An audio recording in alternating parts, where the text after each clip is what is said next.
ఒక్కసారి కొమ్మూరి గోల్డ్ కి కాల్ చేయండి. తాకట్లో ఉన్న మీ బంగారాన్ని విడిపించి మార్కెట్ ప్రైస్ కి వాళ్ళు కొనుక్కుని మిగతా డబ్బులు మీకు ఇచ్చేస్తారు. తెలుగుదేశం పార్టీ కుటుంబ సభ్యులందరికీ నా నమస్కారాలు, స్వాగతం, సుస్వాగతం. కొత్తగా కమిటీలోకి వచ్చిన వారందరికీ కూడా అభినందనలు, శుభాకాంక్షలు. 4 దశాబ్దాలుగా పార్టీ కమిటీలు నియామకం చేస్తున్నాను, కానీ ఇంత కసరత్తు ఎప్పుడూ నేను చేయలేదు. ఎన్నో వడపోతలు, ఎన్నో లెక్కలు, ఎన్నో ఈక్వేషన్లు చూసి మీ అందరికీ పదవులు ఇచ్చాం. ఈ విషయం మీరందరూ గుర్తుపెట్టుకోవాల్సిన అవసరం ఉంది. సీనియర్ని గౌరవిస్తూ, కొత్త వారికి అవకాశాలు ఇస్తూ, కష్టపడిన వారికి చోటిస్తూ కమిటీలు ఏర్పాటు చేయడం జరిగింది. సీనియారిటీ, సిన్సియారిటీ, సోషల్ రీఇంజనీరింగ్తో దాదాపు 250 మందితో కమిటీలు ఏర్పాటు చేసుకున్నాం.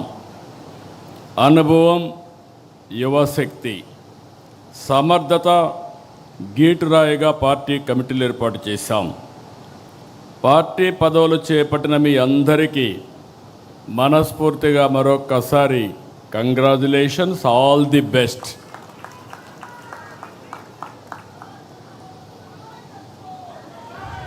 కొత్త టీంతో పార్టీకి కొత్త ఎనర్జీ రావాలి, కొత్త దిశ రావాలి. కార్యకర్తే అధినేత అనేది కేవలం స్లోగన్ కాదు, ఇది మన సిద్ధాంతం. ఆచరణలో చేసి చూపించాం. ఈరోజు వేదిక పైన చూస్తే ఒక మండల పార్టీ అధ్యక్షురాలని, ఒక క్లస్టర్ ఇన్ఛార్జిని పాలిట్ బ్యూరో మెంబర్గా చేయగలిగాం. ఈరోజు మా రామ్మోహన్ నాయుడు గారు కేంద్ర మంత్రి కార్యకర్త స్థానంలో కూర్చుంటే, ఆ కార్యకర్త పాలిట్ బ్యూరో స్థానంలో కూర్చున్నారు. అది తెలుగుదేశం పార్టీ విశిష్టత. ఇది దేశంలో వేరే పార్టీలో సాధ్యం కాదు. That is Telugu Desam. ఏదైతే చెప్పామో దాన్ని నిరూపించుకుంటున్నాం. పార్టీ ఆవిర్భావం నాడు ఎంత ఫ్రెష్ లుక్ ఉందో, అది 40 ఏళ్ళు వచ్చినా అదే ఫ్రెష్ లుక్ ఇప్పుడు కూడా కనిపిస్తుంది. దేశంలో తెలుగుదేశం పార్టీ ముందు పుట్టిన పార్టీలు ఉన్నాయి, తర్వాత పుట్టిన పార్టీలు ఉన్నాయి. అయితే ఇంత పటిష్టమైన నిర్మాణం, బలమైన క్యాడర్ కలిగిన ఏకైక పార్టీ తెలుగుదేశం పార్టీ, వేరే పార్టీ లేదు. ఒక్క ఓటమితోనే రాజకీయ పార్టీలు చాపజుట్టేస్తున్నాయి, కాలగర్భంలో కలిసిపోతున్నాయి. కానీ గెలిచినా ఓడినా ఎప్పుడూ సగర్వంగా ఎగిరే జెండా మన పసుపు జెండా. 44 ఏళ్ళలో అనేక సంక్షోభాలు, సవాళ్లను చూశాం. కానీ మన పసుపు జెండా పౌరుషం మాత్రం ఎప్పుడూ తగ్గలేదు, ఎప్పుడు ఎవ్వరూ తగ్గించలేరు. తెలుగుదేశం పార్టీ కార్యకర్తలు ఎప్పుడూ మీసం మెలేసే నిలబడతాడు తప్ప ఎవ్వడికి భయపడడు, తల వంచడు. 4 దశాబ్దాల మన ప్రస్థానం అద్భుతంగా సాగింది. తెలుగుదేశం పార్టీ శాశ్వతం. తెలుగు జాతి ఉన్నంత వరకు తెలుగు వారి గుండెల్లో ఉండేది ఏకైక తెలుగుదేశం పార్టీ. దాన్ని ఎవరు ఏమీ చేయలేరు. ఇది సాగాలంటే మనం మరింత బలోపేతం కావాలి. 2024 ఎన్నికల్లో టికెట్లు కావచ్చు, ఈరోజు పార్టీ కమిటీలు కావచ్చు. కొత్త తనానికి, యువతరానికి, మహిళలకు ఎక్కువగా అవకాశాలు ఇచ్చాం. ఎప్పుడు కూడా ఈరోజు చూస్తే నాకెంతో ఆనందంగా ఉంది. ఈ మీటింగ్లో మొట్టమొదటిసారిగా మహిళలకు సముచితమైన స్థానం ఇచ్చాం. రాబోయే రోజుల్లో ఇంకా ఎక్కువ స్థానం ఇస్తాం. అందుకే కేంద్రంలో ప్రవేశపెట్టిన బిల్లును మీరు చూస్తే మహిళా రిజర్వేషన్స్ పూర్తిగా మద్దతు ఇచ్చిన ఏకైక పార్టీ. మొదటి నుంచి తెలుగుదేశం పార్టీ. యువతకు చదువుకున్న వారికి కేంద్రంలో పదవులు ఇచ్చాం, మంత్రులు చేసుకున్నాం. రాష్ట్రంలో కొత్తగా వచ్చిన వారు చాలామంది మంత్రులయ్యారు. చదువుకున్న వాళ్ళందరికీ మంత్రి పదవులు ఇచ్చి ప్రోత్సహించాం. ఈరోజు రామ్మోహన్ నాయుడు గారు, బైరెడ్డి శబరి, రాజేష్ లాంటి వాళ్ళ జాతీయ ప్రధాన కార్యదర్శిగా మనం నియామకం చేసుకున్నాం. ప్రతిపక్షంలో యువ గళంలో ప్రజల్లో చైతన్యానికి, పార్టీ విజయానికి ఆ రోజు లోకేష్ దోహదం చేశారు. పార్టీ నిర్మాణం, ట్రైనింగ్ క్లాసులు సహా ప్రతి అంశంలో లోకేష్ చాలా కృషి చేశారు, నేను చూశాను. టెక్నాలజీ అడాప్షన్ మొదలుకొని కార్యకర్తలకు సంక్షేమం, 5 లక్షల రూపాయలు యాక్సిడెంట్ ఇన్సూరెన్స్ ఇచ్చిన ఏకైక పార్టీ, సమర్థవంతంగా నిర్వహించే పార్టీ తెలుగుదేశం పార్టీ. ఇటీవల గవర్నమెంట్లో చైర్మన్ ఇన్వెస్ట్మెంట్ ప్రమోషన్ కోసం అపాయింట్ చేస్తే ఏదైతే చెప్పామో 20 లక్షల ఉద్యోగాల హామీని నెరవేర్చేందుకు అనునిత్యం పనిచేస్తున్నారు. చాలా వరకు ముందుకు పోయారు. నిన్నే ఆర్సెలర్ మిత్తల్, ఎస్టర్డే గూగుల్, ఇలాంటి ప్రతిష్టాత్మకమైన కంపెనీలు, వరల్డ్ బెస్ట్ కంపెనీస్ అన్నీ ఆంధ్రప్రదేశ్కి వచ్చాయంటే అది లోకేష్ చూపించిన చొరవ అని చెప్పి కూడా నేను మీకు తెలియజేస్తున్నా. అందుకే ఈరోజు అదనంగా వర్కింగ్ ప్రెసిడెంట్ బాధ్యతలు అప్పచెప్పాం. కానీ బాధ్యతలు అప్పచెప్పినప్పుడు నేను ఒకటే చెప్తున్నా మీ అందరికీ, నేను బ్లైండ్గా ఎవరికి బాధ్యతలు అప్పచెప్పను. నా కమిట్మెంట్ ఈ రాష్ట్రం. 48 సంవత్సరాలుగా రాజకీయాల్లో ఉన్నా. అలాంటి నా కమిట్మెంటు ఈ రాష్ట్రం యొక్క ప్రయోజనాలను శాశ్వతంగా ఎవరు కాపాడతారో వారికి నేను ప్రోత్సహిస్తా, అండగా ఉంటా. అదే రాబోయే రోజుల్లో ఈ రాష్ట్రంలో మనం ఇచ్చే ఒక లెగసీ అని చెప్పి కూడా నేను మీకు తెలియజేస్తున్నా. ఈరోజు ప్రతిపక్షంలో పోరాటాలు చేస్తే జనం హర్షిస్తారు. కానీ అధికారంలో పదవి అంటే అటు ప్రజల్ని ఇటు పార్టీని మెప్పించాలి, ఒప్పించాలి, మార్పు చేసి చూపించాలి. మీ పనితీరుపై నమ్మకంతో పార్టీ ఇచ్చిన పదవికి న్యాయం చేయండి. అందరితో సమన్వయం చేసుకోండి. నిర్ణయాలు తీసుకుని పార్టీని ఎక్కడికక్కడ ముందుకు నడిపించడంలో అందరూ కూడా ముందుకు పోవాల్సిన అవసరం ఉంది. ప్రతి పోలింగ్ బూత్లోనూ మనం బలపడాలి. కొత్తగా తీసుకొచ్చిన క్లస్టర్ యూనిట్ బూత్ని మనం బలోపేతం చేయాలి. ఓట్ల శాతం పెరగాలి. మీరందరూ బ్రహ్మాండంగా పనిచేస్తున్నారంటే 2024లో వచ్చిన ఎన్నికల్లో వచ్చిన ఓట్ల కంటే ఎక్కువ సాధించగలిగితే అప్పుడే మీరు సమర్థవంతంగా పనిచేసినట్టు. ఇది మీ అందరికీ గీటు రాయి. ఇదొక ప్రతిష్టని మరొకసారి మీ అందరికీ విజ్ఞప్తి చేస్తున్నా. సవాళ్ళు ఎన్నో ఉంటాయి. 24 ఎన్నికల ముందు పరిస్థితులు, ఎన్నికల ఫలితాలు అన్నీ మీకు తెలుసు. కార్యకర్తలు, నాయకులు ఎన్నో పోరాటాలు చేశారు, ఎన్నో త్యాగాలు చేశారు, ఎన్నో ఇబ్బందులు పడ్డారు. నాకు ప్రతి ఘటన, ప్రతి ఒక్కరి పోరాటం, ఆ రోజుల్లో మిమ్మల్ని కాపాడడానికి నేను పడిన తపన నాకు అనునిత్యం నా మైండ్లో ఉందని చెప్పి కూడా నేను మీకు తెలియజేస్తున్నా. రాష్ట్ర చరిత్రలోనే విజయం మన బాధ్యతను పెంచింది. ప్రజల నమ్మకం, ఆశలు, ఆకాంక్షలు ఉన్నాయి. అందుకే ప్రతిరోజు ఒక దీక్షతో, ఒక లక్ష్యంతో, ఒక పవిత్రమైన యజ్ఞం కోసం పనిచేస్తున్నాం. వెంటిలేటర్ పైనున్న ఆర్థిక వ్యవస్థని ఈరోజు కేంద్రం సహాయంతో బయట తీసుకురాగలిగాం. మన అనుభవంతో అనునిత్యం ఏ విధంగా పనిచేయగలుగుతామో పనిచేసుకుంటూ ముందుకు పోయాం. ఒక్కొక్క అడుగు వేసాం. బ్రిక్ బై బ్రిక్ బిల్డప్ చేశాం. నిలిచిపోయిన కేంద్ర పథకాలన్నీ పునరుద్ధరించాం. అప్పులను రీషెడ్యూల్ చేసి వడ్డీ రేట్లు తగ్గించాం. వ్యవస్థల్ని గాటిన పెట్టాం. సూపర్ 6 హామీలు నెరవేర్చాం. సంక్షేమ కార్యక్రమాలు చేస్తున్నాం. అభివృద్ధికి మారుపేరుగా ఆంధ్రప్రదేశ్ని తయారు చేశాం. ఎవ్వరికీ ఎక్కడా ఇబ్బంది లేకుండా సుపరిపాలనకు నాంది పలికాం. వాట్సాప్ గవర్నెన్స్లో ఎవ్వరు ఆఫీస్కి వచ్చే పని లేకుండా పనిచేసే పరిస్థితికి వచ్చాం. తల్లికి వందనం, అన్నదాత సుఖీభవ, స్త్రీ శక్తి, దీపం 2, దివ్యాంగ శక్తి, మత్స్యకారుల సేవలో, ఆటో డ్రైవర్ల సేవలో, నేతన్నలకు ఉచిత విద్యుత్ వంటి పథకాలు చేశాం.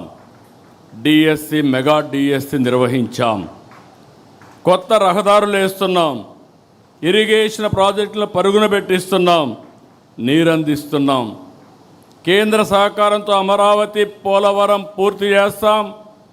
రాబోయే 2027 గోదావరి పుష్కరాల కంటే ముందు పోలవరాన్ని పూర్తి చేసి జాతికి అంకితం చేస్తాం. అమరావతి కూడా రాబోయే 3 సంవత్సరాల్లో చేపట్టిన పనులన్నీ పూర్తి చేసి ముందుకు తీసుకుపోయే బాధ్యత తీసుకుంటాం. స్టీల్ ప్లాంట్ని మళ్ళీ రివైవ్ చేయగలిగాం. తెలుగువాడి ఆత్మగౌరవాన్ని కాపాడుకోగలిగాం. ఆ రోజు ఎన్నో ఉద్యమాలు జరిగాయి. ఆంధ్రుల హక్కు, విశాఖ హుక్కని ఆందోళన చేశారు. దాన్ని నిలబెట్టగలిగాం. అదే మరిగా ఏదైతే ఈరోజు రైల్వే జోన్ కూడా మనం శాంక్షన్ చేయించుకోగలిగాం. పెట్టుబడుల్లో నెంబర్ 1 స్థానంలో ఉన్నాం. మళ్ళీ ఒక బ్రాండ్, ఒక నమ్మకాన్ని క్రియేట్ చేయగలిగాం. ఒక నిర్దిష్టమైన లక్ష్యంతో ముందుకు పోతున్నాం. స్వర్ణాంధ్ర 2047 విజన్తో 10 సూత్రాలు పెట్టుకుని వాటిని సాధించడానికి మనం ముందుకు ప్రయాణం చేస్తున్నాం. కేంద్రం నరేంద్ర మోడీ గారి నాయకత్వంలో వికసిత్ భారత్ పెట్టుకుంటే మనం స్వర్ణాంధ్రప్రదేశ్తో ముందుకు పోతున్నాం. ప్రతి ఒక్కరికి ఇది గుర్తుండాలి.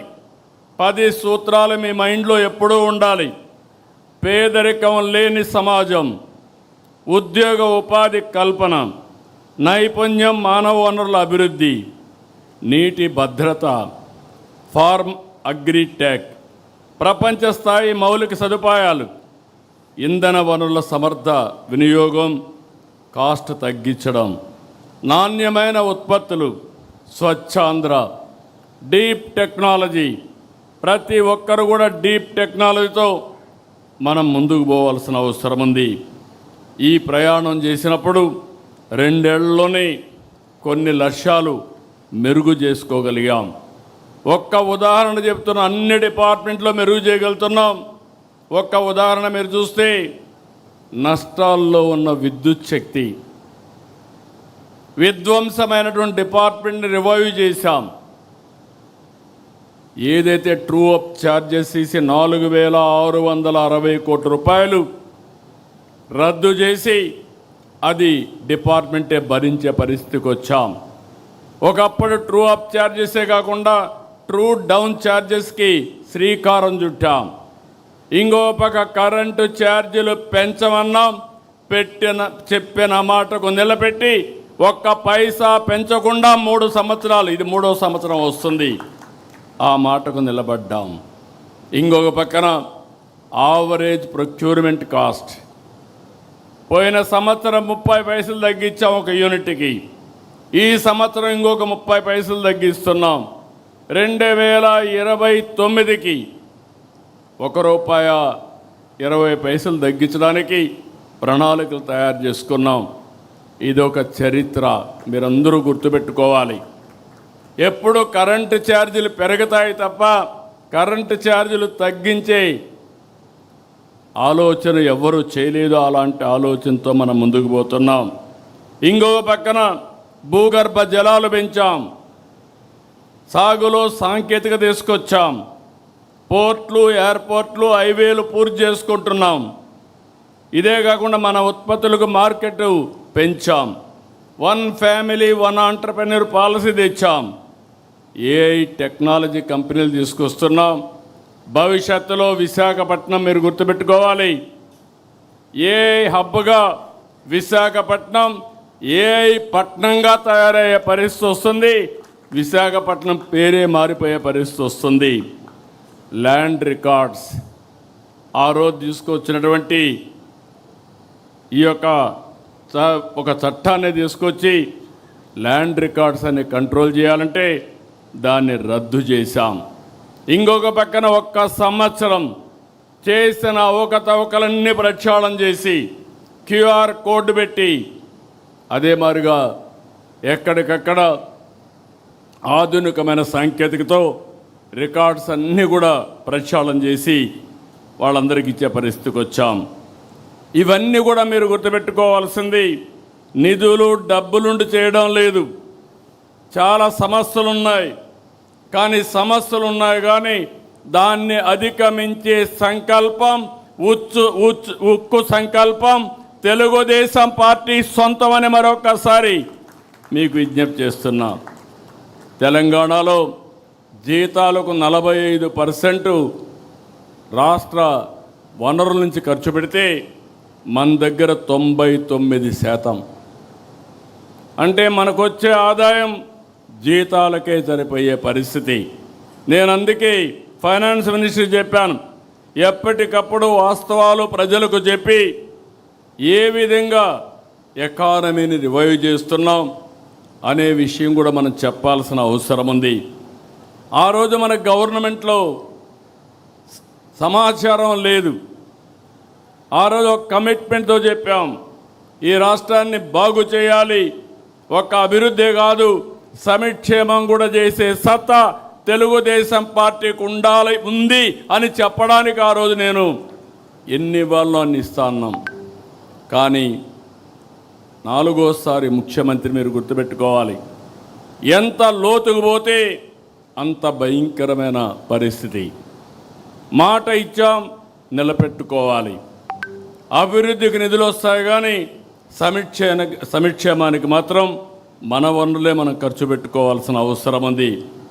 కానీ ఈరోజు మీరు చూస్తే ఒక పద్ధతి ప్రకారం మొదలు తారీఖు అంటే దగ్గర 63 లక్షల మందికి పేదల సేవలో ఉదయం ఇంటికెళ్ళి వాళ్ళకు నమస్కారం పెట్టి వాళ్ళకు పెన్షన్లు ఇచ్చే ఏకైక పార్టీ అతిపెద్ద డీబీటీ కార్యక్రమం మనం చేపట్టాం. ఈ విషయాల్లో మీ అందరిలో క్లారిటీ ఉండాల్సిన అవసరం ఉంది. భారతదేశంలో ఉండే బెస్ట్ పాలసీస్ అన్నీ కూడా అడాప్ట్ చేశాం. మనం వినూత్నమైన పాలసీలు తీసుకొచ్చాం. ప్రపంచంలో ఉండే బెస్ట్ పాలసీస్ని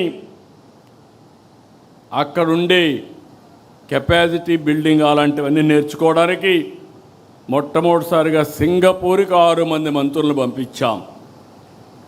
ఎందుకంటే మనందరం గుర్తుపెట్టుకోవాలి, మనం ఏదో కష్టపడడం కాదు, తెలివితేటలతో కష్టపడాలి. ఎక్కడ బెస్ట్ పాలసీస్ ఉంటే అవన్నీ తీసుకురావాలని చెప్పి ముందుకు పోయాం.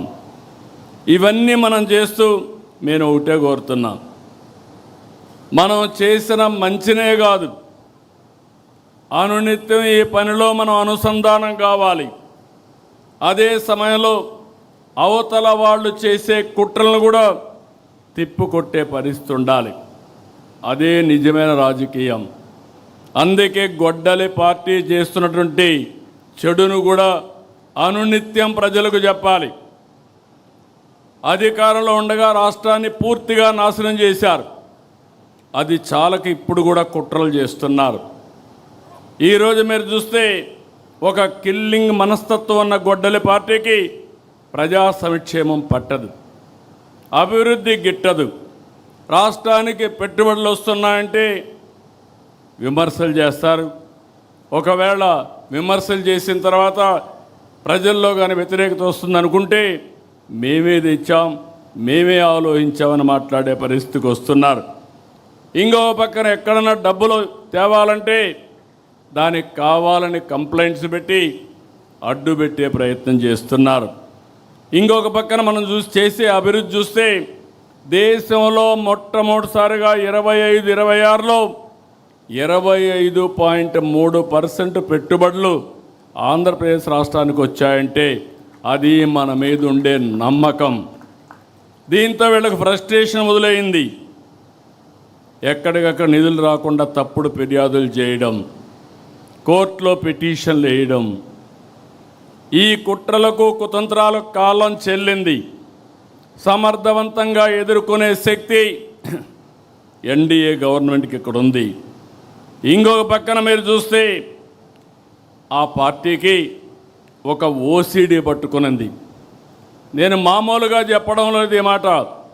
అబ్సెసివ్ కంపల్సివ్ డిజార్డర్, ఇది ఒక వ్యాధి. ఆ వ్యాధిని అందరికీ అంటగట్టడానికి చూస్తున్నాడు పార్టీ మొత్తం. అబ్సెసివ్ కంపల్సివ్ డిజార్డర్ అది ఈరోజు క్రెడిట్ చోరీ డిజార్డర్గా కూడా తయారీ, అందులో భాగమే ఇది. మీరు అందరూ అనుకుంటున్నారు ఒక జబ్బు ఉండే వ్యక్తి, చాలామందికి మెంటల్ ఇల్నెస్ వస్తూ ఉంది ఇప్పుడు. ఆ మెంటల్ ఇల్నెస్లో భాగమే ఓసిడి. అలాంటి వాళ్ళకు ఏది పట్టుకుంటే అదే, దేన్ని లెక్క పెట్టుకోరు. వాళ్ళ ఆశయాలకు అడ్డంగా ఎవరైనా వస్తే ఎంతకన్నా తెగాయించే పరిస్థితి వస్తుంది. వాళ్ళని ఇదే మరిగా మనం వదిలేస్తే, ఇప్పుడు జరిగిన సంఘటనలు కూడా మనం గుర్తుపెట్టుకోవాలి. మనం వదిలిపెడితే దేశానికి స్వాతంత్రం తేవడానికి మేమే ఆలోచించామని కూడా చెప్తారు. అది నమ్మతారని కాదు, వాళ్ళ మనస్తత్వం. ఇంకో పక్క మీరు గుర్తుపెట్టుకోవాలి, సింధూరుకు కూడా డ్రోన్ ఆలోచన నేనే ఇచ్చానని చెప్పే పరిస్థితికి వస్తారు. ఫేక్ ప్రచారంతో ఒక పటిష్టమైనటువంటి యంత్రాంగాన్ని ఎస్టాబ్లిష్ చేశారు. వీళ్ళు మాట్లాడతారు, వాళ్ళ పేపర్లో పబ్లిసైజ్ చేస్తారు, సోషల్ మీడియాలో విస్తృతంగా ఈ ఫేక్ ప్రచారాన్ని చేసి కడాన మనకు కూడా అనుమానం వస్తుంది, ఏంట్రా ఏమైనా జరిగిపోయిందా అని. ఆ పరిస్థితి తెస్తారు. మీరు చూడండి, పదే పదే ఎందుకు చెప్తున్నానంటే, నేనే ముఖ్యమంత్రి, బాబాయ్ హత్య, వివేకానంద రెడ్డి, నిద్రలేశాను, న్యూస్ వచ్చింది సాక్షిలో, వివేకానంద రెడ్డి గారు చనిపోయారు. ఇమ్మీడియట్గా నేను బాధపడ్డా, ఒక మంచి వ్యక్తి చనిపోయాడు అనే బాధ కలిగింది. నా పక్కన ఐజీ ఇంటెలిజెన్స్ ఉన్నాడు, డీజీపీ ఉన్నాడు, సీఎంఓ ఉంది, ఎమ్మెల్యేలు ఉన్నారు, ఎంపీలు ఉన్నారు, మంత్రులు ఉన్నారు, హోమ్ మినిస్టర్ ఉన్నారు. ఎవరు కూడా నాకు బ్రీఫ్ చేయలేకపోయారు, బిజీగా ఉన్నాం. ఆయన కూతురు ఆ రోజు అడిగింది, ఇది కేస్ స్టడీ మాత్రం మీకు అందరికీ, కూతురు అడిగింది, నాకు అనుమానం ఉంది, ముందు పోస్ట్ మార్టం చేయాలంటే అప్పుడు పోస్ట్ మార్టానికి పంపించాం. పోలీసుల్ని పెట్టుకొని సాక్ష్యాలు తారుమారు చేశారంటే, సాక్ష్యాలు లేకుండా చేశారంటే ఎలాంటి వాళ్ళో మీరు గుర్తుపెట్టుకోవాలి. పోస్ట్ మార్టంకి వెళ్తే షాకింగ్ నిజాలు, గొడ్డలతో తలంతా ఇచ్చేస్తే మొత్తం రక్తం వచ్చి కుట్లేసి అంత్యక్రియలు పంపించే పరిస్థితికి వచ్చారు. రూమ్ అంతా లాగారు, బెడ్రూమ్ అంతా కూడా బెడ్ మార్చలేకపోయారు, కానీ బెడ్ అంతా రక్తం, గోళ్ళంతా రక్తం కడిగారు, కానీ ఆ మరకలు చెడపలేకపోయారు. అక్కడి నుంచి సాయంత్రం డ్రామా మారిపోయింది.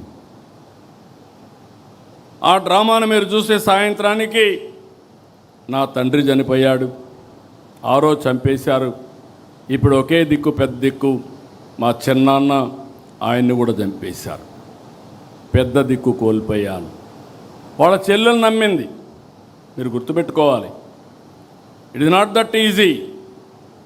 ఇలాంటి ఓసిడి జబ్బుండే వాళ్ళు ఏం చేస్తారనే దానికి ఇది ఒక ఉదాహరణ మాత్రం.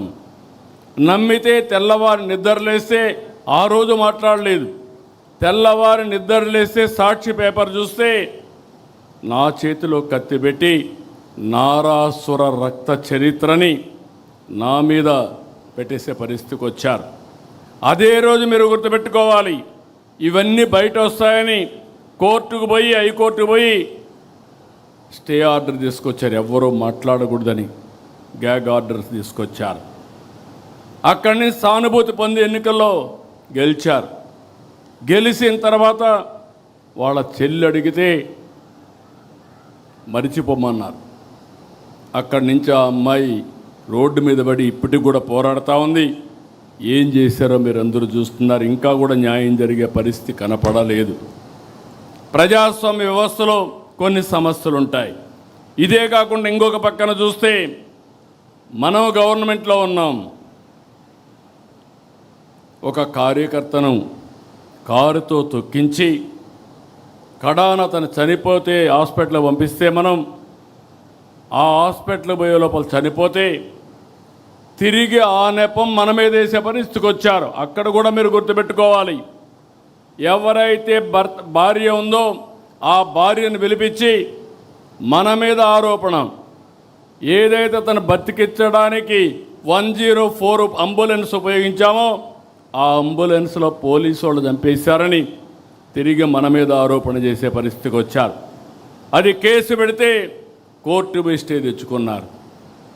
నిన్నే మీరు ఇక్కడ చూశారు కడపలో ఆస్తుల కోసం, అది కూడా కబ్జా చేసిన ఆస్తుల కోసం వాళ్ళ ఫాలోయర్ని చంపేశారు. చంపేసి తిరిగి మన మీద వేస్తే పేపర్లో చూసి వేసేశారు. వాస్తవాలు బయట పెడితే మాట్లాడే పరిస్థితులు లేరు. దాన్ని అవాయిడ్ చేశారు కానీ ఎదురుదాడి చేస్తూనే ఉన్నారు. వాళ్ళ కుటుంబ సభ్యులతో ఇవన్నీ చేపించే పరిస్థితి వచ్చారు. నేను అందుకే మిమ్మల్ని అడుగుతున్నా, నా జీవితంలో రాజకీయాలు చేశాను, నేరస్తులతో కాదు, రాజకీయ నాయకులతో రాజకీయాలు చేశా, బేషరతుగా పోరాడా. ఈరోజు మనం చేసేది ఒక నేరస్తులతో రాజకీయం చేస్తున్నాం కాబట్టి మీ మనసులో ఎప్పుడు అది మనసులో పెట్టుకునే పని చేయాలి. ఆ సందేహం ఎప్పుడు మీలో ఉండాలి. ఇంకొక పక్క కుట్రలు చేస్తారు, మన మీద వేస్తారు. మనం అభివృద్ధి చేస్తే వీళ్ళు విధ్వంసం చేస్తారు. వాళ్ళు సంపద కోసం రాష్ట్రాన్ని దోచుకుంటారు. మనం రాష్ట్రం కోసం సంపద సృష్టించడానికి అహర్నిశలు కష్టపడతాం. మంది అభివృద్ధి, వాళ్ళది అవినీతి, విధ్వంసం. ఇది పదే పదే ప్రజలకు నచ్చజెప్పవలసిన బాధ్యత మనందరిపైన ఉందని చెప్పి కూడా నేను మీ అందరికీ తెలియజేస్తున్నా. మీరు రిలాక్స్ అయితే అబద్ధమే ప్రపంచం అంతా చుట్టూ వస్తుంది. ఈ విషయం కూడా గుర్తుపెట్టుకోవాలి. అందుకని మనం గుర్తుపెట్టుకోవాల్సింది, దీన్ని ఎప్పటికప్పుడు మనం చేసే పనులు చెప్పడమే కాకుండా దీన్ని సమర్థవంతంగా ప్రజలకు అర్థమయ్యేట్టుగా అప్రమత్తం చేయాల్సిన అవసరం ఉంది. ఇది ఒక పార్టీ అయితే, తెలుగుదేశం పార్టీ అంటేనే క్రమశిక్షణ. తెలుగుదేశం పార్టీ అంటే సమాజం కోసం పనిచేసే పార్టీ. టీడీపీ వ్యవస్థల్ని ప్రజల్ని ఎప్పుడూ గౌరవించే పార్టీ. కార్యకర్త నుంచి అధ్యక్షుని వరకు క్రమశిక్షణతో పనిచేసే పార్టీ. డిసిప్లిన్ అనేది మన పార్టీ మూల సిద్ధాంతం. ఈరోజే కాదు, పార్టీ పెట్టినప్పటి నుంచి కూడా అలాంటి క్రమశిక్షణతో మనం పనిచేస్తున్నాం.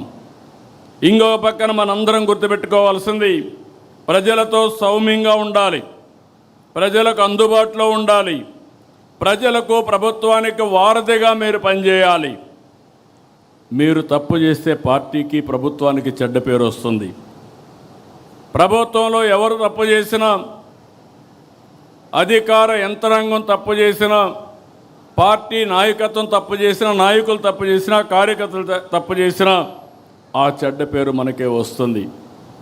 నేను చాలా స్పష్టంగా మిమ్మల్ని అందరినీ కోరుతున్నా. ఈ మధ్య కొన్ని సంఘటనలు జరిగాయి. నేను చాలా బాధపడ్డాను నా జీవితంలో. ఎందుకంటే నేను ఒక యజ్ఞం మారిగా చేస్తే అవతల వాళ్ళు రాక్షసుల మారిగా యజ్ఞాన్ని భంగం చేయాలనుకుంటే, మన వాళ్ళు కూడా సరిగా ప్రవర్తించకపోతే దానివల్ల మనకు నష్టం జరుగుతుంది. అన్నీ ఉండి మనం ముందుకు పోవడం లేదు. నా రాజకీయ జీవితంలో మొట్టమొదటిసారిగా పెను సవాళ్ళని నేను ఎదుర్కొంటున్నా. ఆర్థిక ఇబ్బందులు, కదలలేని పరిస్థితి అన్నీ ఉన్నాయి. కానీ ప్రజలు మాత్రం ఒక మంచి పని చేశారు. అవతల వాళ్లకు ప్రతిపక్ష హోదా ఇవ్వకుండా 94% స్ట్రైక్ రేట్ ఇచ్చారంటే ఇది ఒక చరిత్రని మరొకసారి మీ అందరికీ తెలియజేస్తున్నా. ఇక్కడే మీరు చూస్తే మీలో కూడా ఒక ఆలోచనలు రావాలి. ఈరోజు మనందరం కూడా ఎన్డీఏలో ఉన్నాం. తెలుగుదేశం పార్టీ ఉనికిని కాపాడుకోవాలి, ఎన్డీఏ ఐకమత్యాన్ని కాపాడాలి. అందుకే మీరు వాచ్ చేస్తూ ఉంటారు.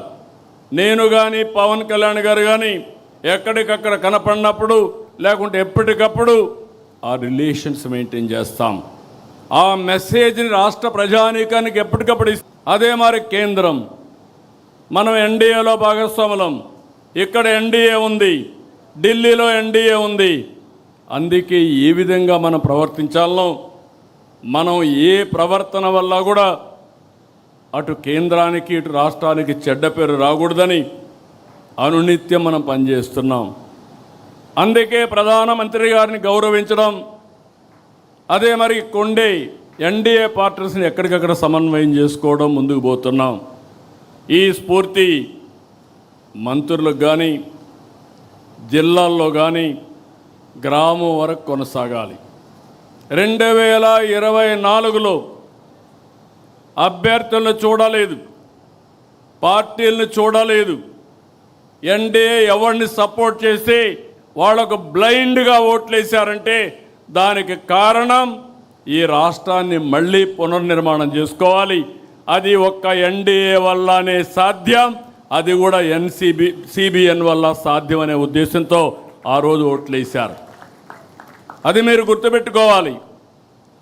రేపు రాబోయే రోజు మళ్ళీ చెప్తున్నా, మీరు చెక్ చేసుకోండి. ఈరోజు 2024లో వచ్చిన ఓట్ల కంటే మీ దగ్గర ఎక్కువ వస్తే మీరు బాగా పనిచేసినట్టు. మళ్ళీ 2024 కంటే ఓట్లు బాగా వచ్చినా, ఎక్కువ వచ్చినా మీ దగ్గర రాకపోతే మీరు ఆ ఓటు బ్యాంకుని కిందికి లాగినట్టు. ఆ విషయం కూడా మీరు గుర్తుపెట్టుకోవాలి.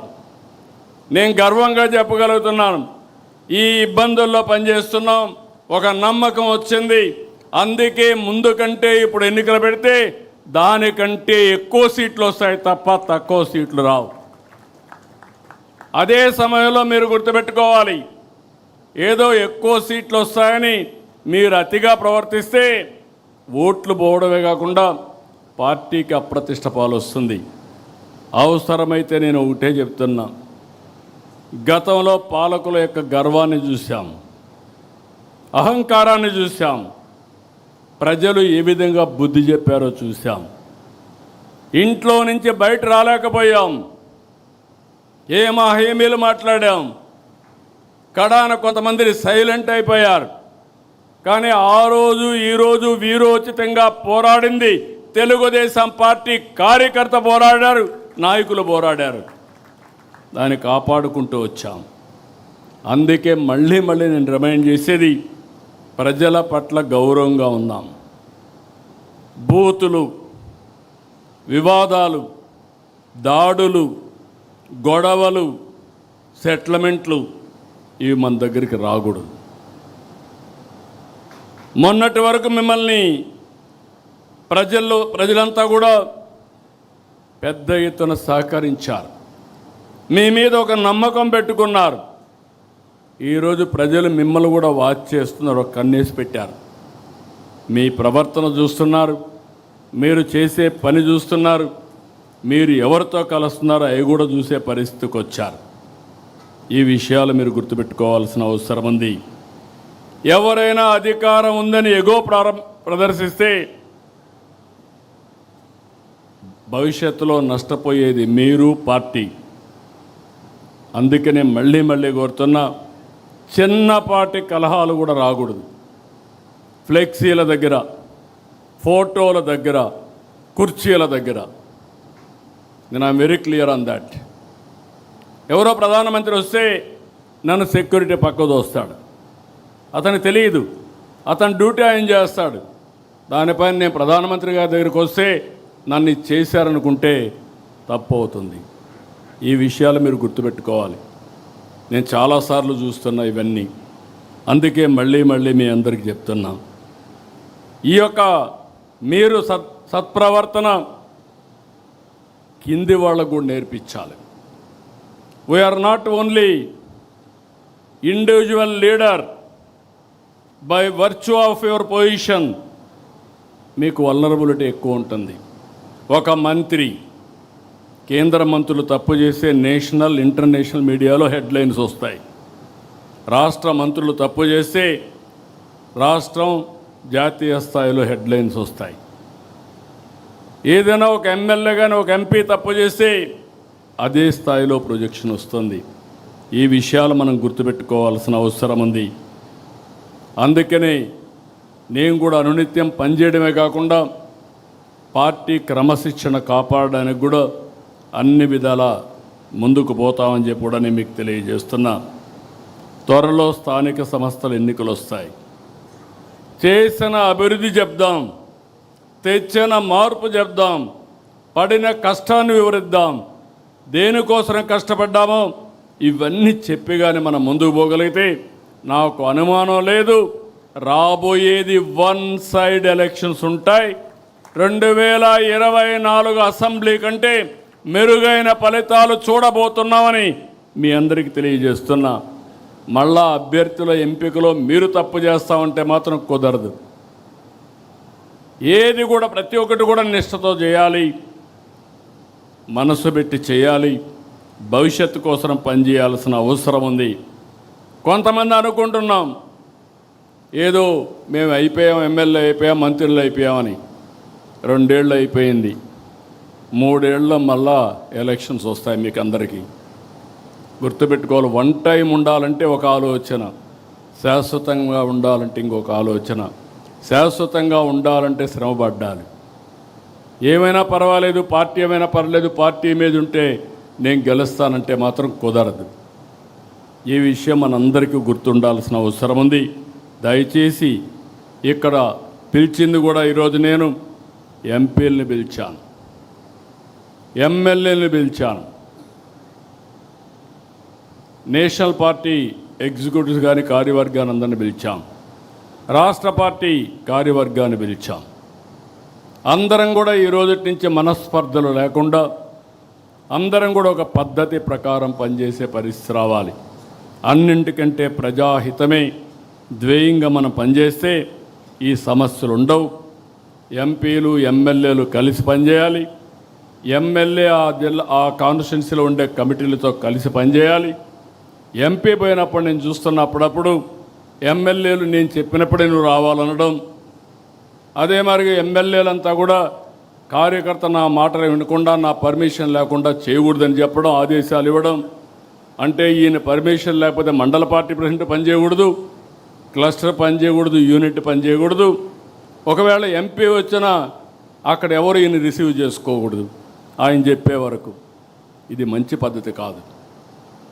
ఒకప్పుడు తెలుగుదేశం పార్టీ ఒక ఉన్నతమైన సాంప్రదాయాలతో, ఒక మండల పార్టీ ఎన్నిక ఎమ్మెల్యేకి సంబంధం లేదు, ఆ మీటింగ్లో ఆయన ఉండడు. అందరినీ కూర్చొని సెలెక్ట్ చేసి ఎవరైతే మండల పార్టీ ప్రెసిడెంట్ ఉన్నాడో ఆ పార్టీ అధ్యక్షుడితో ఆయన పనిచేయించుకోవాలంతే.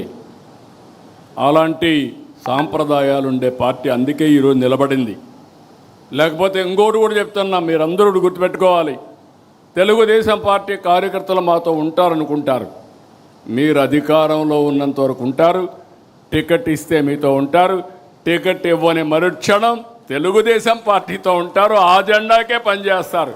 నేను చాలా ఎన్నికల్లో చూసా, నాట్ 1 or 2 ఎలక్షన్స్, 9 ఎన్నికల్లో చూసా, 45 ఏళ్ళుగా చూస్తున్నా. అది తెలుగుదేశం పార్టీ కార్యకర్త యొక్క విశిష్టత అని చెప్పి కూడా నేను మీకు తెలియజేస్తున్నా. ప్రజా సమస్యలు పరిష్కారం చేయడంలో కూడా మనం చాలా వరకు జాగ్రత్తగా ఉండాలి, ఓపికగా తీసుకోవాలి. ఇక్కడ కానీ జిల్లాల్లో కానీ మీరు ఇవన్నీ తీసుకుని ఎక్కడికక్కడ ఇవన్నీ పరిష్కారం చేయాలి. ఇంకొక పక్కన మనం పెట్టే కార్యక్రమాలన్నీ ఏదైనా చిన్న చిన్న సమస్యలుంటే దాన్ని ఇంకా ఏ విధంగా ఇంప్రూవ్ చేయగలుగుతామో దానికి కూడా మీరు దోహదం చేయాల్సిన అవసరం ఉంది. ప్రతి ఒక్క నాయకుడిని ఈరోజు మిమ్మల్ని ఒకటే కోరుతున్నా, మన వల్ల పార్టీ ప్రతిష్ట పెరగాలి. సీనియర్స్ కూడా కోరుతున్నా, ఈ పర్వాలేదు తర్వాత చూసుకుందాం, నా ఇష్ట ప్రకారం చేద్దామంటే మనం పార్టీకి అన్యాయం చేసిన వాళ్ళు అవుతాం. చివరిగా చెప్తున్నా, పార్టీ గౌరవాన్ని పెంచేలా, ప్రభుత్వ ప్రతిష్ట పెంచేలా మీరందరూ కూడా పనిచేయాలి. పార్టీ శాశ్వతంగా ఉండాలి, అధికారంతోనే ఉండాలి. తెలుగుదేశం బాగుంటే రాష్ట్రం బాగుంటుంది, ప్రజల భవిష్యత్తు బాగుంటుంది. మళ్ళీ వైకుంఠపాళి అవుతే పైకెక్కడం దిగడం ఇదే సరిపోతుంది. నేను చూశాను. ఇదే కానీ 2014 నుంచి 19 వరకు కానీ కంటిన్యూ అయినట్టు 19, 24 కానీ ఉంటే ఆ రోజే పోలవరం పూర్తయ్యేది, అమరావతికి ఒక షేప్ వచ్చేది, రాష్ట్రం నెక్స్ట్ లెవెల్కి వెళ్ళేది. ఒక చిన్న ఉదాహరణ చెప్తున్నాను. విభజన జరిగింది, తెలంగాణకు మనకు వనరులు చూసాం. ఆ రోజు 58% ఆంధ్రప్రదేశ్ జనాభా, 42% తెలంగాణ జనాభా. వాళ్ళ ఆదాయం 55%, మన ఆదాయం 45%. అక్కడి నుంచి మనం కష్టపడి 5 ఏళ్లలో చిన్న రాష్ట్రం, డెవలప్ అయిన రాష్ట్రం హైదరాబాద్ ఉంది, కానీ వాళ్ళకంటే 2% పెంచాం. మనం 47%కి వచ్చాం, వాళ్ళు 53%కి వచ్చారు. 5 ఏళ్ళు ఈ పాలనలో మీరు చూస్తే ఈరోజు వాళ్ళు 60%కి అయ్యారు, మనం 40%కి వచ్చాం. సో విభజన రోజు ఉండే దానికంటే 5% తగ్గించేశారు, వాళ్ళు 5% పెరిగారు. మనం ఉన్నప్పుడు ఆ గ్యాప్ని 2% పెంచి 6% చేస్తే ఇప్పుడు 20% అయిపోయింది. 20% వనరుల్లో వాళ్లకు మనకు వ్యత్యాసం ఉందంటే ఒక ప్రభుత్వం యొక్క పరిపాలన, ఆ ప్రభుత్వం యొక్క విధ్వంసం, ఈ విషయాలు మీరు గుర్తుపెట్టుకోవాల్సిన అవసరం ఉంది. ఇది పదే పదే మీరు స్టడీ చేయాలి, మీరు అర్థం చేసుకోవాలి. మీరందరూ కూడా చాలా బిజీగా ఉంటాం, నేను కూడా బిజీనే. కానీ వీడికి వచ్చినప్పుడు నేను ఏం మాట్లాడాలని ఆలోచించుకొని వచ్చా, కానీ మీరు అది కూడా ఆలోచించకుండా మాట్లాడతారు, అది ప్రమాదం. This is where I'm asking all of you. దృష్టి పెట్టండి, మీరు ఆలోచించండి. ఫైనల్గా ఒకటే చెప్తున్నా, ఈరోజు ప్రమాణ స్వీకారాన్ని మీరు చూశారు. 2047కి తెలుగు జాతిని నెంబర్ 1 చేయాలనేది మనందరి లక్ష్యం, మనందరి సంకల్పం. అది ఒక్క తెలుగుదేశం పార్టీతోనే సాధ్యం. మళ్ళీ ఇక్కడ విజ్ఞప్తి చేస్తున్నాం, మీ అందరికీ కూడా చెప్తున్నాను. ఎవరికి కొంతమంది అడుగుతున్నారు, నా పర్మిషన్ లేకుండా పదవులు ఇవ్వకూడదని కూడా ఇంకా అలాంటి ఆలోచనలు ఉన్నాయి పార్టీలో. ఎవ్వరి పర్మిషన్ ఉండదు. ఎవడు బాగా పనిచేస్తే వాడికే దండేస్తాం తప్ప ఎవరి పర్మిషన్ ఉండవు. పార్టీ ఎవరిని నియమిస్తే వాళ్ళకు అండగా నిలబడడం, వాళ్ళతో కలిసి పనిచేయడం మీ బాధ్యత, మనందరి బాధ్యత, నా బాధ్యత కూడా. ఇంకా విధానాన్ని రూపకల్పన చేసుకుందాం. ఏ విధంగా అవార్డు వాళ్ళని గుర్తించాలో చేద్దాం. మీ గౌరవం పెరగాలంటే మీ నియోజకవర్గం బలంగా ఉండాలి. మీ నియోజకవర్గం బలహీనపడి మీరు బలపడాలంటే, మీ గౌరవం పెరగాలంటే పెరగదని చెప్పి కూడా నేను మీకు తెలియజేస్తున్నా. నేను బ్లంట్గానే చెప్తున్నా, ఈరోజు ఏమనుకోవద్దండి, మనసిప్పి మాట్లాడాలి. మనసిప్పి మాట్లాడకపోతే మీరు ఏమనుకుంటారంటే, ఎవరైనా పని చేయకపోయినా నాకు గౌరవం ఇవ్వమంటారు, నేను ఫస్ట్ నుంచి ఉన్నాను నాకు గౌరవం ఇవ్వమంటారు. కావాలంటే మా ఇంటికి పిలిచి ఒక కాఫీ ఇస్తాను, కానీ పార్టీ కోసం పనిచేసిన వాళ్ళకే గుర్తింపు ఉంటుంది. నేను వెరీ క్లియర్. నా ఫ్రెండ్ అయినా లేకుండా నా ఇంట్లో దగ్గరగా ఉన్న రేపు ఎవరైనా సరే, వేదిక పైన ఉండేవాళ్ళు కానీ కింద ఉండేవాళ్ళు కానీ అందరికీ ఒకటే రూల్ వర్తిస్తుంది. సమర్థత, పార్టీకి లాయల్టీ, రాష్ట్రానికి ఉపయోగపడే నాయకత్వానికి నేను అండగా ఉంటానని మరొక్కసారి తెలియజేసుకుంటూ, ఈరోజు ఈ మీటింగ్లో మిమ్మల్ని అందరినీ చూశాను, చాలా సంతోషం. నేను చాలామందికి పదవులు ఇచ్చినప్పుడు కొంతమంది చూడకుండా కూడా ఒకసారి పిలిచి రాష్ట్రం అంతా ఎతికాను. ఒకరోజు ఒక 6 గంటలు ఎమ్మెల్యే సీటుకు ఎంపీ సీటుకి ఇంత ఎక్సర్సైజ్ చేయాల. ఒక పాలిట్ బ్యూరోకి ఇవ్వాలంటే చాలా రోజులు ఎక్సర్సైజ్ చేశాను డేటా ఉన్నప్పటికీ. చేసిన తర్వాత ఎవరున్నారంటే మన విజయనగరం నుంచి మండల పార్టీ అధ్యక్షుడిగా గజపతి నగరంలో పనిచేసిన అమ్మాయి కనపడితే ఆ అమ్మాయిని ఫస్ట్ టైం నేను చూశాను. ఎప్పుడు ఇవ్వాలని నిర్ణయం చేసిన తర్వాత పిలిపించాను. మంగళగిరిలో ఒక క్లస్టర్ ఇన్ఛార్జ్ బ్రహ్మాండంగా పనిచేస్తే ఆ క్లస్టర్ డేటా తెప్పించిన తర్వాత చూస్తే ఇక్కడే ఉన్నాడంటే అతన్ని పిలిపించి మాట్లాడారు. అంటే వాళ్ళ పనితనమే ఒక్కరోజు పని చేయడం కాదు, మళ్ళీ అది కూడా గుర్తుపెట్టుకోండి. మీరు ఏదో ఒకరోజు పని చేస్తాం కాబట్టి మాకు పదవి ఇవ్వండి, కుదరదు. ఎవరికి అప్పచెప్పిన బాధ్యత ఆ క్లస్టర్లో అతిపెద్ద మెజార్టీ తెచ్చాడు. ఆ అమ్మాయి పంచాయతీ ప్రెసిడెంట్గా ఎన్నికై అక్కడి నుంచి ఆ మండల పార్టీ ఆడవాళ్ళు మహిళల్ని చాలామంది ఇంకా యాక్సెప్ట్ చేయరు. చూశాను నేను జిల్లాల్లో కూడా మిమ్మల్ని చాలామంది మహిళల్ని ఎక్కువ మీటింగ్లో కూడా చూసి తక్కువ వస్తూ ఉంటారు. నేను అందుకే చెప్తున్నాను. కానీ అలాంటిది ఒక మహిళ మండల పార్టీ అధ్యక్షులుగా సమర్థవంతంగా అందరి మన్ననలు పొందగలిగింది. ఇది ఉదాహరణ మాత్రం. భవిష్యత్తులో ఇలాంటి ఉదాహరణలు ఇంకా ఎక్కువ మీరు చూస్తారని చెప్పి మీ అందరికీ తెలియజేసుకుంటూ, అది కార్యకర్తే అధినేత. సమర్థవంతమైన కార్యకర్తలు తయారు చేస్తాం, నాయకులుగా తయారు చేస్తాం. నాయకత్వానికి కొరత లేదు. ఆ విషయం గుర్తుపెట్టుకోవాల్సిందిగా మరొక్కసారి అందరినీ కోరుకుంటూ, మళ్ళీ ఒకసారి ఉండే ఎమ్మెల్యేలందరినీ కోరుతున్నా. చాలామంది కొత్త ఎమ్మెల్యేలు వచ్చాం, చాలామంది కొత్త మంత్రులు అయ్యాం. కానీ వాళ్ళందరినీ ఒకటే విజ్ఞప్తి చేస్తున్నా, మీకు అన్నీ తెలుసని ఎంపీలు కూడా కొత్తగా వచ్చాం. ఆ విషయం కూడా గుర్తుపెట్టుకోవాల్సిన అవసరం. ఎమ్మెల్యేలే కాదు, ఎంపీలు కూడా. మీరందరూ గుర్తుపెట్టుకోవాల్సింది, మీకు అన్నీ తెలుసని తప్పులు చేయొద్దండి. నేర్చుకుందాం, ముందుకెళ్దాం, రాష్ట్రానికి ఉపయోగపడదామని మరొక్కసారి అందరినీ కోరుకుంటూ చేస్తారని చెప్పి ఆశిస్తూ అందరికీ నమస్కారాలు. జై హింద్, జై తెలుగుదేశం.